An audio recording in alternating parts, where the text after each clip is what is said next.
سلام دوستان، با کانال نکتاب خوش آمدید. خواب رفتن روی ریل آهن، نوشیدن پیشاب خود، نیش زدن زنبور و دیگر عجیبترین راههای درمانی در جهان را با یکدیگر تماشا میکنیم. تا آخر ویدیو با ما باشید. لایک موندن را فراموش نکنید. тамошобиёни гиромӣ, агар шумо варзиши сарфам равед, шумо на танҳо аз тамошои онҳо ҳаловат мебаред, балки дар муҳорибаҳои онҳо метавонед пул кор кунед. барои ин кора кардан шумо бояд дар ширкати 1x даромада ба ссилкаи дар зери ҳамин видео буда даромада регистратсия кунед.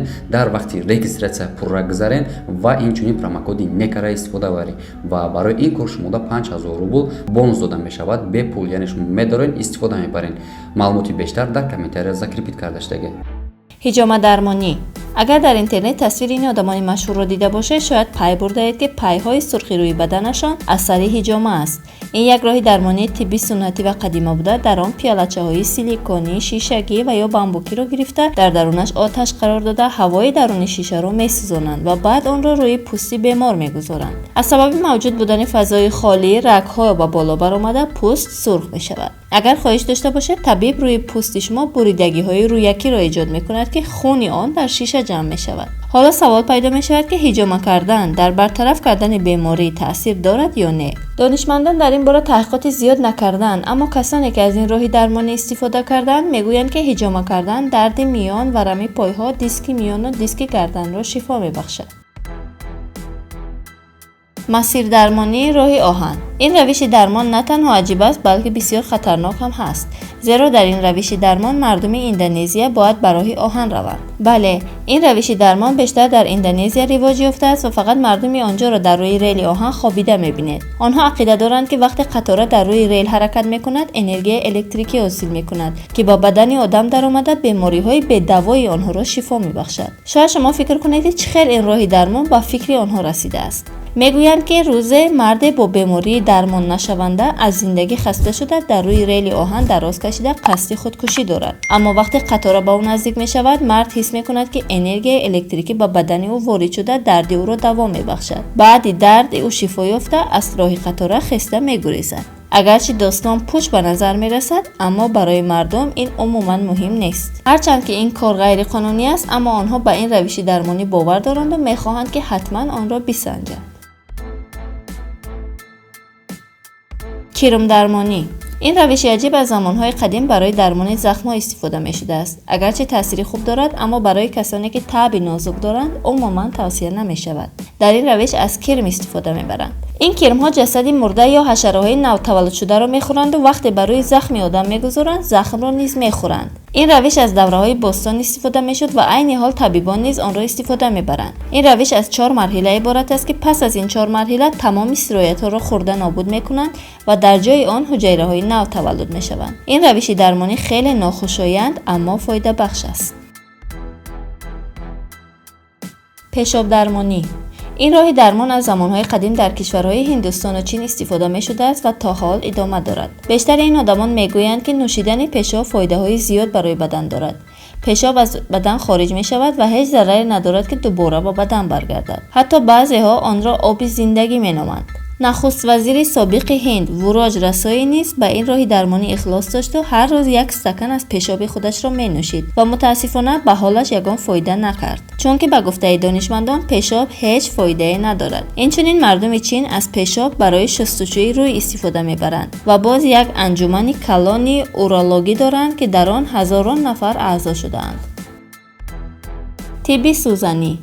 این راه درمان در چین پیدا شده بود و سالهای اخیر در سراسر جهان مشهور شده است. درمانگران میگویند که در بدن آدم 365 نقطه انرژی موجود است و به هر نقطه تاثیر نزدیک میرسانند که به آن سوزن زنی میگویند. در این نقطه های مخصوصی بدن سوزن باریک را وارد میکنند که از 40 تا 60 دقیقه دوام میکند. آنها اعتقاد دارند که بسیاری بیماری ها از جمله میگرن، نفس تنگی، دردهای بدن را با سوزن زنی درمان میبخشند. از نظر علمی تا حال عمیق نشده است که این کار چقدر فایده دارد، اما هزاران انسان گفتند که سوزن زنی مثل معجزه به آنها فایده کرده است. زنبور درمانی. بیشتری آدمان از زنبوری عسل میگریزند، اما در این راهی درمان آنها قصداً با زنبور به خود نش میزنند. در این روش درمان زنبوردار در قسم درماندی بدن زنبور را قرار میدهد. آنها میگویند که نش زنبور در بدن ورم ایجاد میکند که به بدن سیگنال افزایش ایمونیته را میدهد. این روش درمان از 5000 سال پیش استفاده میشده است و نش زنبور به بهبود بخشیدن یا درمان بیماری‌های روماتیسم، درد بوم و آلزایمر فایده دارد. آزمایشات نشان داده است که این کار فایده دارد اما بی ضرر هم نیست و نش زنبور به بدن ضررهایی میرساند که شاید باعث مرگ آدم شود. شمعدان گوش. اگر چیزی در گوش شما در آمده باشد، پس شمعدان گوش به شما دوا میبخشد.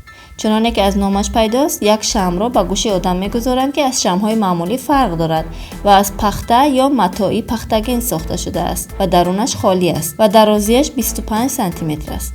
آنها شمع را روشن کرده در گوش بیمار مدتی 10 تا 20 دقیقه میگذارند. از نظر علمی این کار چرک گوش و تمام نماد باکتری‌های درون گوش را به بیرون میکشد. بیشتر مردم بر این باورند که این راه در رهایی از بیماری‌های گوش یا ناشنوایی تأثیری خوب دارد.